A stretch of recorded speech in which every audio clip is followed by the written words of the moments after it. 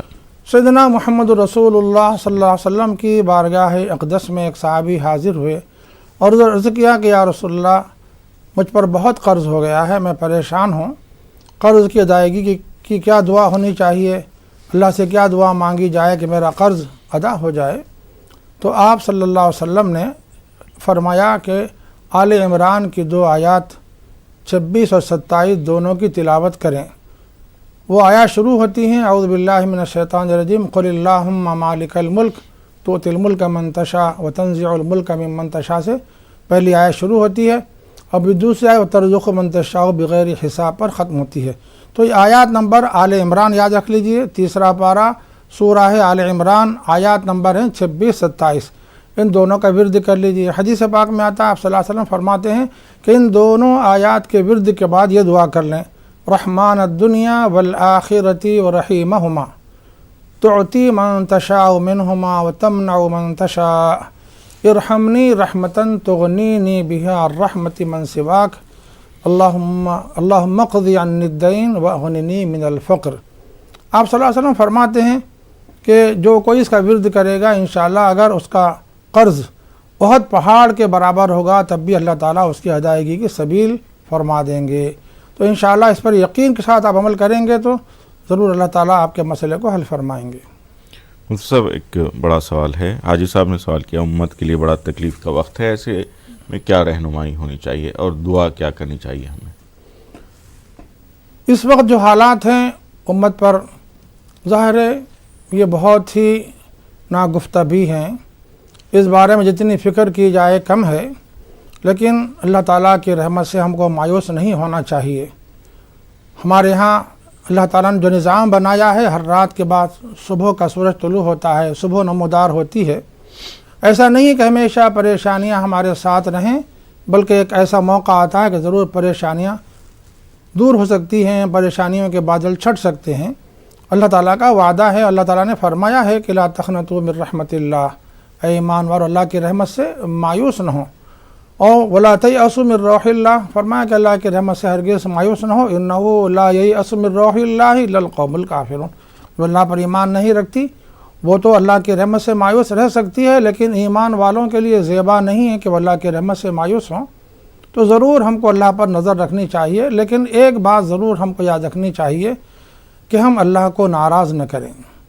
ہم نے اب تک بہت اللہ کو، اپنے مالک کو اور آقا کو ناراض کر لیا ہے۔ اللہ کو ہم راضی کر لیں گے، ہمارے سارے مسائل انشاءاللہ حل ہو جائیں گے، لیکن ہمارا فرض ہے کہ اللہ کی رضامندی کے راستے پر چلتے ہوئے وہ اسباب بھی اختیار کریں جو مشکلات کو دور کرتے ہیں اور جس کی وجہ سے رحمتوں کے دروازے کھلتے ہیں۔ تو ان دونوں باتوں پر عمل کر کے ہم اپنی پریشانیوں کا ازالہ کر سکتے ہیں۔ اب رہا پریشانیوں کے ازالے کے لیے اللہ کے نبی صلی اللہ علیہ وسلم نے بہت دعائیں سکھائی ہیں، بہت دعائیں سکھائی ہیں۔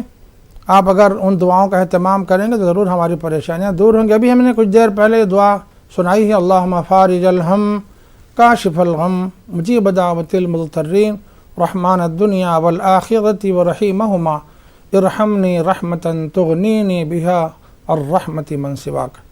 مشکلات کا آسان کرنا اللہ پر آسان ہے۔ ہم سمجھتے ہیں کہ یہ مشکل ہے، یہ پریشانیاں جو آ گئی ہیں ان کا ختم ہونا آسان نہیں ہے، ظاہر ہے آسان ہمارے لیے نہیں ہے۔ ہم چاہیں گے اس کو حل کرنا، ان کو دور کرنا تو ہمارے لیے آسان نہیں ہے۔ اللہ تعالیٰ اگر چاہیں گے تو ضرور آن کے آن میں وہ سارے مسائل حل ہو جائیں گے۔ اس کے لیے بھی دعائیں سکھائی گئی ہے، اللہم الطف بنا فی تیسیر کل عسیر فإن تیسیر کل عسیر علیک یسیر۔ اور ایسے ہموم و غموم کے حوال میں ایک بہت مجرب دعا آپ صلی اللہ علیہ وسلم سکھائی ہے، لا الہ الا اللہ العظیم الحلیم، لا الہ الا اللہ رب العرش العظیم، لا الہ الا اللہ رب السماوات ورب الارض ورب العرش الکریم۔ انشاءاللہ یہ سب ہمارے دکھوں کا اس میں مداوع ہے، لیکن افسوس اس بات کا ہے کہ ہم اتنے قیمتی خزانے سے رسول رحمت صلی اللہ علیہ وسلم نے ہمارے لیے مہیا فرما دیے ہیں، ہم ان سے بہت غافل ہیں۔ یہ غفلت ہماری دور ہونی چاہیے۔ جی مفتی صاحب، آئیے کچھ سوالات کو شامل کرتے ہیں، اس کے بعد دیکھتے ہیں کون ہے۔ السلام علیکم۔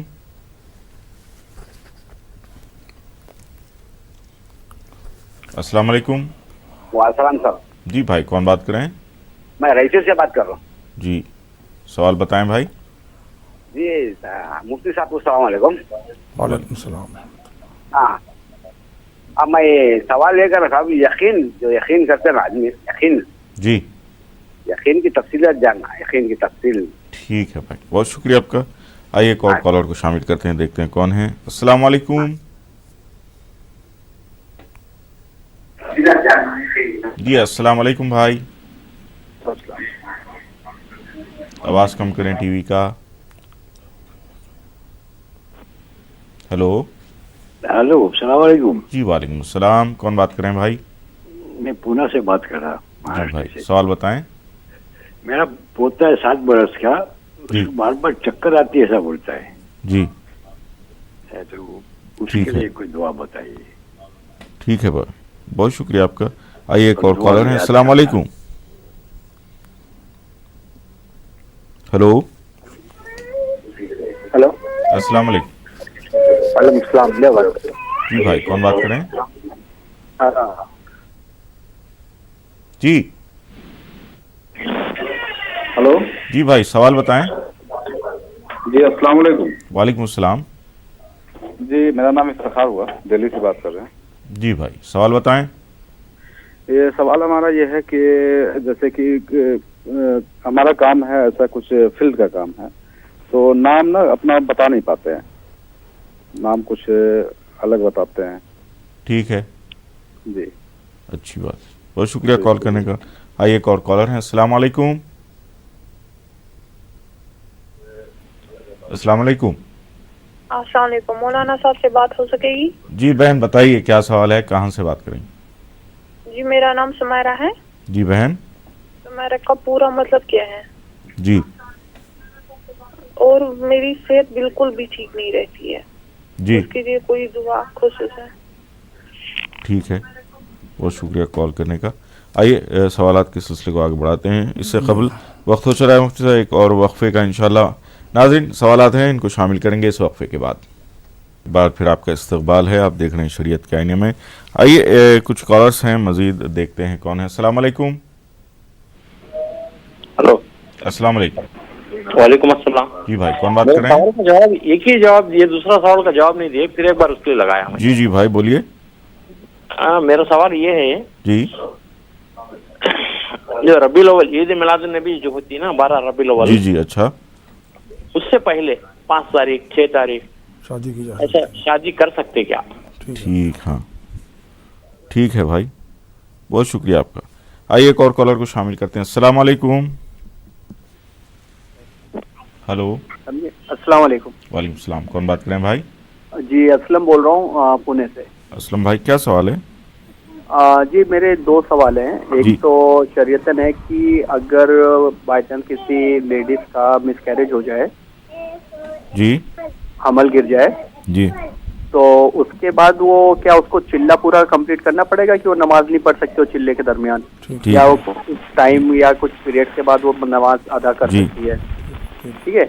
اور سیکنڈ کوشچن ہے میرا, کیا گھر میں اپنا کچھ پرندے یا پھر چڑیا تو ہوتا وہ پالنا شریعتاً ٹھیک ہے یا نہیں ہے؟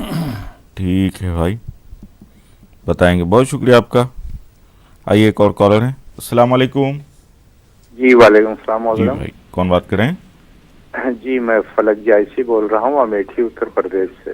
جی بھائی سوال بتائیں.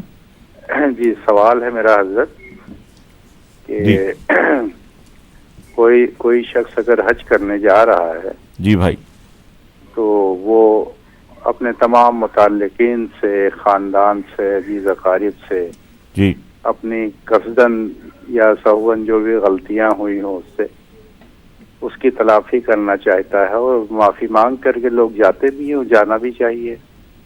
جی لیکن اس شخص کا یہ کہنا ہے کہ جن لوگوں نے میرا دل دکھایا ہے, جی میں ان سے نہیں ملنا چاہتا. جی تو میں شریعت کے روشنی میں جاننا چاہتا ہوں کہ کیا جس نے دل دکھایا ہے, تکلیف پہنچائی ہے, اس سے ملنا ضروری ہے؟ یہ ایک واقعہ مجھے پوری طریقے سے یاد نہیں آ رہا ہے. جی جیسے کہ حضور صلی اللہ علیہ وسلم کے چچا حضرت امیر حمزہ کا کلیجہ, وہ میری اصلاح کر دیجیے گا, اندہ نے شاید چبایا تھا نا. ٹھیک ہے, سوال سمجھ گئے ہیں مفتی صاحب، انشاءاللہ بتائیں گے آپ کو. بہت شکریہ آپ کا کال کرنے کا. آئیے مفتی صاحب سوالات ہیں ان کو شامل کر لیتے ہیں. بہن نے بتایا تھا عائشہ صاحبہ نے کرائے پر گھر ہے تو ذاتی گھر کے لیے دعا کرنا چاہتے ہیں، کیا دعا کریں؟ اللہ سبحانہ و تعالیٰ نے ایمان والوں کو، خواہ و مرد ہوں کہ خواتین، اگر وہ ایمان کے ساتھ اعمال صالحہ پر کاربند رہیں تو ان کے لیے خوشگوار زندگی کے اسباب مہیا کرنے کا اللہ تعالیٰ نے وعدہ فرمایا ہے، اور اچھی آخرت عطا فرمانے کا بھی وعدہ فرمایا ہے. من عمل صالحا من ذکر او انثى وهو مؤمن فلنحيينه حیاة طیبہ ولنجزینہم اجرہم باحسن ما كانوا یعملون. جو کچھ میں نے بیان کیا ہے مفہوم وہ اسی آیت پاک کا ہے. اب رہا ذاتی مکان، ضروری نہیں ہے، خوشگوار زندگی کے لیے کرایہ کا مکان بھی چل سکتا ہے، لیکن ہر ایک انسان کی خواہش ہوتی ہے کہ وہ ذاتی مکان حاصل کرے. لیکن اللہ تعالیٰ سے آپ دعا مانگیں خیر کی، اے اللہ ہمارے لیے خیر ہو ذاتی مکان کے ہم کو حاصل ہونے میں، معلوم اللہ ہمارے لیے اس کا فیصلہ فرما دیجئے. تو ظاہر ہے یہ نعمت آپ اللہ سے مانگ سکتی ہیں، اور اس کے لیے یہ دعا بہت مجرب ہے. ربی انی لما انزلت الی من خیر فقیر، اے میرے رب جو کچھ آپ خیر سے بھلائی سے ہم کو عطا فرمائیں گے مولا ہم اس کے زیادہ محتاج ہیں. تو انشاءاللہ یہ دعا قبول ہوگی، اور اللہ کی مرضی و منشا، اللہ کی مرضی اس کا منشا ہوگا اور آپ کے لیے خیر ہوگا تو ضرور اللہ تعالیٰ اس کا انتظام فرمائیں گے. جی مفتی صاحب، بھائی نے سوال کیا تھا نوکری کے تعلق سے، نہیں مل رہی ہے، انشورنس کی نوکری آ رہی ہے، کیا کیا جائے؟ موجودہ حالات میں ہندوستان جو جمہوری ملک ہے، یہاں گو کہ بعض علماء کا رجحان یہی ہے کہ بینک کی نوکریاں اور انشورنس کمپنی کی نوکریاں درست نہیں ہے. لیکن یہاں کے جو حالات ہیں ان حالات کے تناظر میں بعض علماء کی رائے یہ ہے کہ بینکوں کی نوکری اور انشورنس دفتروں کی نوکری بھی کی جا سکتی ہے، لیکن ایک شرط کے ساتھ کہ اس نوکری پر آپ کا دل جمع نہ رہے. اس نوکری کے حاصل کر لینے کے بعد بھی آپ کوشاں رہیں کہ کوئی اور نوکری آپ کو مل جائے، کوئی اور روزی کا دروازہ آپ کے لیے کھل جائے. اللہ سے دعا مانگتے رہیں اور اس وقت تک نہ چاہتے ہوئے اس نوکری کو آپ انجام دے سکتے ہیں، اور کوشش کرتے رہیں دوسری نوکری کے لیے جو اس نظام سے ہٹ کر ہے. انشاءاللہ اگر آپ اس جذبے سے اس نوکری کا آغاز کریں گے تو اللہ تعالیٰ ضرور آپ کے لیے راستے بنائیں گے. مجبوری ہمیں یہ اس کام کے لیے مجبور کر رہی ہے. ظاہر ہے ایسے حالات میں کچھ گنجائش نکل سکتی ہے، گنجائش سے استفادہ کیا جا سکتا ہے، لیکن اسی پر اطمینان و بھروسہ کر کے اسی نوکری پر جمے رہنے کی دلی خواہش نہیں رکھنی چاہیے، بلکہ اور راستہ تلاش کرنے کی کوشش اور جدوجہد جاری رکھتے ہوئے اللہ تعالیٰ سے دعا بھی مانگنی چاہیے. جو سر مغرب کے بعد کوئی نماز پڑھنا کیسا ہے، اور وطر کے بعد کی جو نماز تہجد آپ نے فرمایا اس سلسلے میں پوچھا ہے. مغرب کی نماز کے بعد تو آپ کے لیے 2 رکعت سنت مؤکدہ ہیں، اور 2 رکعت نفل نماز پڑھ لی جائے زیادہ افضل ہے. اب رہا اور بھی آپ نوافل پڑھنا چاہتے ہیں تو اجازت ہے، اسلام منع نہیں کرتا، بلکہ آپ مغرب کے بعد سنت ادا کر لینے کے بعد عشاء کی نماز کا وقت آنے تک بھی آپ سنن اور نوافل پڑھتے رہنا چاہتے ہیں تو آپ کو اس کی اجازت ہے. تہجد کی نماز ظاہر ہے عشاء کی نماز کے بعد جو بھی آپ نفل نماز پڑھیں گے وہ انشاءاللہ آپ کے حق میں تہجد ہی کی نماز ہوگی. تاہم دل میں ارادہ کر لیں کہ میں تہجد کی نماز ادا کر رہا ہوں، یہ زیادہ افضل ہے. آپ نے وطر کی نماز پڑھ لی ہے، اس کے بعد آپ رات میں اٹھ کر تہجد بھی پڑھتے ہیں، تب بھی اگر آپ وطر کی نماز پڑھنے کے بعد 2 رکعت نماز ادا کر لیتے ہیں تو یہ زیادہ بہتر ہے. احادیث پاک میں ان 2 رکعتوں کی بھی فضیلت آئی ہے جو وطر کی نماز کے بعد پڑھی جاتی ہیں. عام طور پر ایسے لوگوں کے لیے جن کا رات میں اٹھنا محال ہے، جن تمام مصروف رہتے ہیں، تھکے تھکائے اور رات میں سوتے ہیں، اٹھ نہیں پاتے، ان کے لیے بہت بہتر صورت ہے کہ وہ سونے سے پہلے عشاء وطر کی نماز پڑھ لینے کے بعد کم سے کم 2 رکعت 4 رکعت ضرور اس نیت سے ادا کر لیں. جی پاجامے کے لیے پتلون اس کے فولڈ کرنے کے تعلق سے ہمارے بھائی نے اس سے پہلے بھی یہ سوال کیا تھا اور رہ گیا تھا. مختصر یہ ہے کہ ہمیشہ ہمارا پاجامہ ہو یا تہبند ہو یا پتلون ہو ٹخنے سے نیچے نہیں رہنا چاہیے. نمازی سے متعلق نہیں، یہ مسئلہ پورے معاشرت سے متعلق ہے کہ زندگی کے سارے شعبوں میں ہمارا لباس ایسا ہی ہونی چاہیے جو ٹخنوں سے اوپر ہو. اب رہا نماز میں خاص اس کا اہتمام چاہیے. اگر کسی کا لباس ٹخنوں سے نیچے آ گیا ہو تو اس کو اوپر موڑنے اور فولڈ کرنے کے بجائے اندرونی حصے میں اگر اس کو فولڈ کر لیا جائے تو یہ زیادہ بہتر صورت ہے. لیکن بہرحال اہتمام کرنا چاہیے کہ ہمارا لباس جو نیچے ہم پہنتے ہیں وہ ٹخنوں سے اوپر ہو. جی صاحب، ربیع الاول کی 12 سے قبل شادی کرنا، جی اس متعلق اسلام نے کسی مہینے میں کسی دن شادی کرنے سے منع نہیں کیا ہے. بعض لوگ بدشگونی کی وجہ سے دور جاہلیت میں سفر کے مہینے کو منحوس سمجھتے تھے، اس میں نکاح و شادی کرنے سے سخت اجتناب کرتے تھے. ہمارے اپنے سماج میں بھی عام طور پر سفر میں یہ روایت چلی آ رہی ہے کہ لوگ شادی بیاہ کی تقاریب منعقد نہیں کرتے. اسی طرح ربیع الثانی و جمادی الاولیٰ کے مہینے میں بھی ہمارے پاس ایسا رواج ہے کہ اس میں نکاح و شادی نہیں کیے جاتے. ظاہر ہے یہ ساری چیزیں بدشگونی سے تعلق رکھتی ہیں جو اسلام میں سخت ناپسندیدہ ہیں. آپ جب چاہیں جس وقت چاہیں جس تاریخ کو چاہے نکاح کر سکتے ہیں. ربیع الاول کا مہینہ تو مبارک مہینہ ہے. اس مبارک مہینے میں آپ صلی اللہ علیہ وسلم کی اس مبارک دنیا میں آپ صلی اللہ علیہ وسلم مبارک ولادت اس مبارک مہینے میں ہوئی ہے. اس لیے اس مبارک مہینے میں بھی آپ شادی کرنا چاہتے ہوں 12 ربیع الاول سے پہلے یا خود 12 ربیع الاول کا بھی کرنا چاہتے ہوں تو شرعاً اجازت ہے، اس میں کوئی ممانعت نہیں ہے.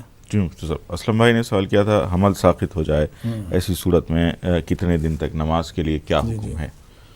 ولادت کے بعد جو خون کا سلسلہ جاری رہتا ہے وہ نفاس کہلاتا ہے شریعت کی اصطلاح میں. نفاس بھی ایسا خون ہے جو حیض ہی کی طرح مانع نماز ہے، اور نفاس کی جو مدت ہے آخری انتہائی مدت 40 دن ہے. لیکن ضروری نہیں ہے کہ 40 دن تک آپ نماز نہ پڑھیں، بلکہ جب بھی ایسی خاتون محسوس کرے کہ اس کے خون کا سلسلہ رک گیا ہے تو ان کو فوری غسل کر کے نماز ادا کر لینا چاہیے.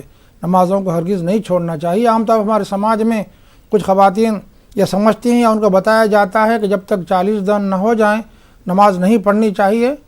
اسلام نے ایسی ہدایت نہیں دی ہے، بلکہ اسلام نے بتایا ہے کہ 40 دن انتہائی مدت ہے. کسی خاتون کو اس وقت تک بھی اگر خون آتا ہو تو وہ نفاسی کہلائے گا. لیکن اگر 2 گھنٹے 4 گھنٹے 1 دن 2 دن جب بھی خون کا سلسلہ منقطع ہو جائے تو فوری ایسی خواتین کو غسل کر کے نماز پڑھنا شروع کر دینا چاہیے. جو حکم ولادت کے بعد کے خون کا ہے وہی حکم اسقاط حمل کے بعد آنے والے خون کا ہے. جی مفتی صاحب، پرندہ پالنا کیسا ہے انہوں نے پوچھا. گھروں میں اگر آپ پرندے پالنا چاہتے ہوں تو آپ کو اجازت ضرور ہے، ایک شرط کے ساتھ کہ ان کو جو دانہ پانی دینا چاہیے وقت پر، ان کی صفائی کا لحاظ، یہ ساری چیزوں کی آپ پابندی کرتے ہوئے اگر ان کو پالتے ہیں تو اس شریعت نے اجازت ضرور دی ہے. لیکن پھر بھی یہ پسندیدہ عمل اس لیے نہیں ہے کہ پرندے بھی آزادی چاہتے ہیں. ایک طرح سے ہم نے ان کو قید کر رکھا ہے اور کوئی پرندہ قید رہنا نہیں چاہتا. اگر آپ اسے سونے کے پنجرے میں رکھیں تب بھی اس کو قید پسند نہیں ہے، بلکہ وہ آزادی چاہتا ہے فضاؤں میں اڑنے اور تیرنے اور جنگلوں میں جس درخت پر چاہے بیٹھنے، اس کے پھل کھانے کی اس کے دل میں تمنا اور آرزو ہوتی ہے. اس لحاظ سے بعض علماء نے اس کو پسند نہیں کیا ہے، بہتر قرار دیا ہے کہ ان کو آزاد کیا جائے، پنجرے میں بند کر کے نہ رکھا جائے. جی اختصار کے ساتھ امیٹھی سے سوال ہے، حج سے پہلے معافی چاہتے ہیں لوگ. ہاں یہ بات ہے کہ اگر کسی نے ان کے ساتھ زیادتی کی ہو تو ان سے متعلق اگر یہ نہ ملنا چاہیں تو آپ چاہتے ہیں کہ جن پر آپ نے زیادتی کی ہے وہ آپ کو معاف کریں، اسی لیے آپ ان سے معافی و تلافی کا سامان کر رہے ہیں. یہ عجیب بات ہے کہ آپ پر جس نے زیادتی کی اس کو آپ معاف کرنا نہیں چاہتے، تو پھر سامنے والے سے کیسے آپ توقع رکھتے ہیں کہ وہ آپ کی زیادتیوں کو معاف کرے؟ تو ظاہر ہے آپ کا فرض ہے کہ آپ دوسروں کو معاف کریں اور دوسرے آپ کو معاف کریں. اور پھر یہ تفصیل طلب مسئلہ ہے، انشاءاللہ آئندہ کسی مجلس میں اس پر سیر حاصل گفتگو ہوگی. جی مفتی صاحب، بہت بہت شکریہ مفتی صاحب، بہت بہترین جواب، بےحد مشکور ہیں ہم آپ کے تشریف لانے کے. آئیے ناظرین، پروگرام اختتام پذیر ہوا چاہتا ہے اپنے میزبان سید کاظم شرفی شریعت کے آئینے میں کی پوری ٹیم کو اجازت دیجیے. اللہ حافظ، السلام علیکم.